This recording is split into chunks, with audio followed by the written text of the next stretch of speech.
January 12, 1999. Frost Peak, Colorado. The mountain loomed over the horizon like a silent sentinel, its jagged peaks pierced by biting winter winds.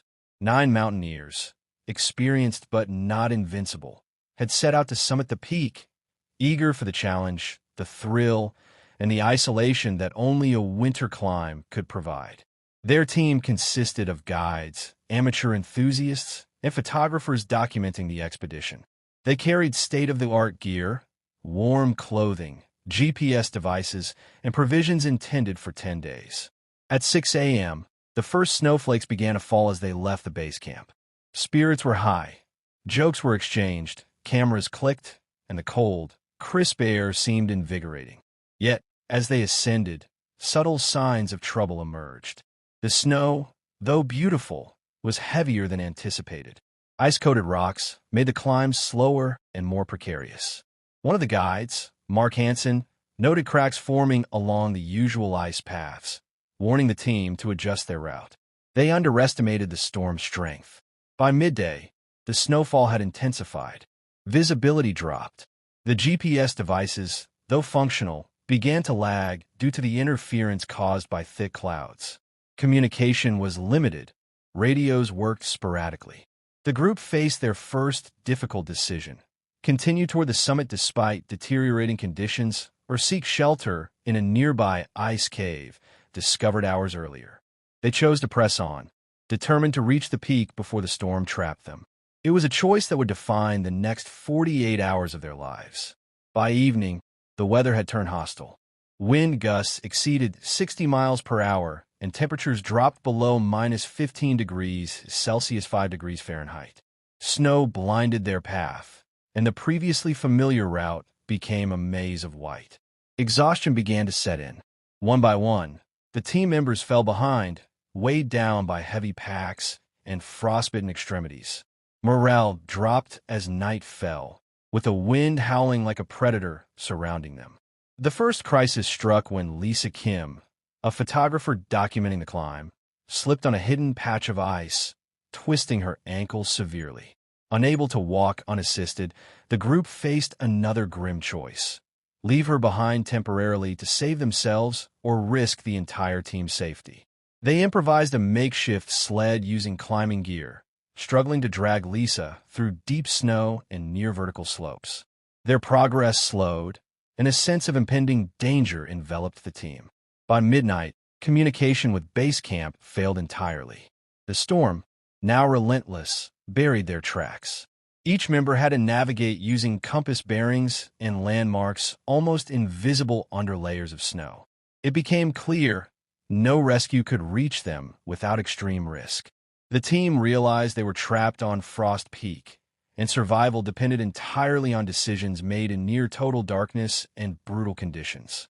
Morning arrived, but the storm showed no mercy. Visibility was down to a few feet.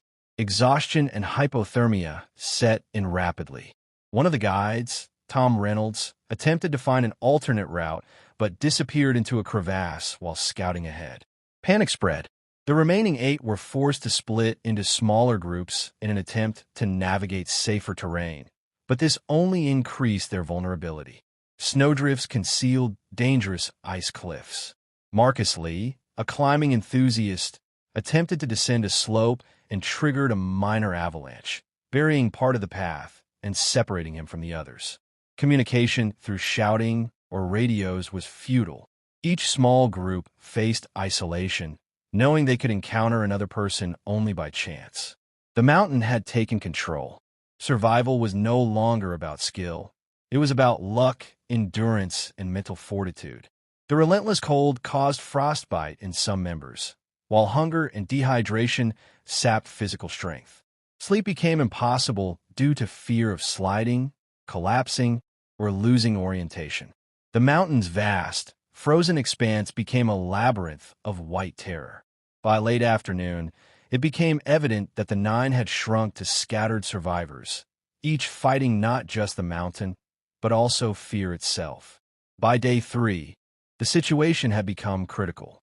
Rescue teams had arrived at the base, but reaching the stranded climbers was near impossible due to snowdrifts, ice, and treacherous terrain. Radio contact remained intermittent. Some team members had managed to establish temporary shelters in natural snow formations, but the cold gnawed at them relentlessly. Hypothermia crept in, impairing judgment. One member, Sarah Martinez, made the fateful decision to leave her makeshift shelter, attempting to find the others, but vanished without a trace. Rationed food ran low. Thirst became a constant torment as melting snow for water drained precious energy and fuel. Psychological strain emerged as the survivors confronted the possibility that not everyone would make it. The mountain had already claimed some, through slips, falls, and exposure. Decisions became split-second and devastating. Should they wait for rescue or risk moving further into unknown terrain? Each choice carried fatal potential. At night, wind-chilled and shivering, whispers of despair circulated among those still in contact.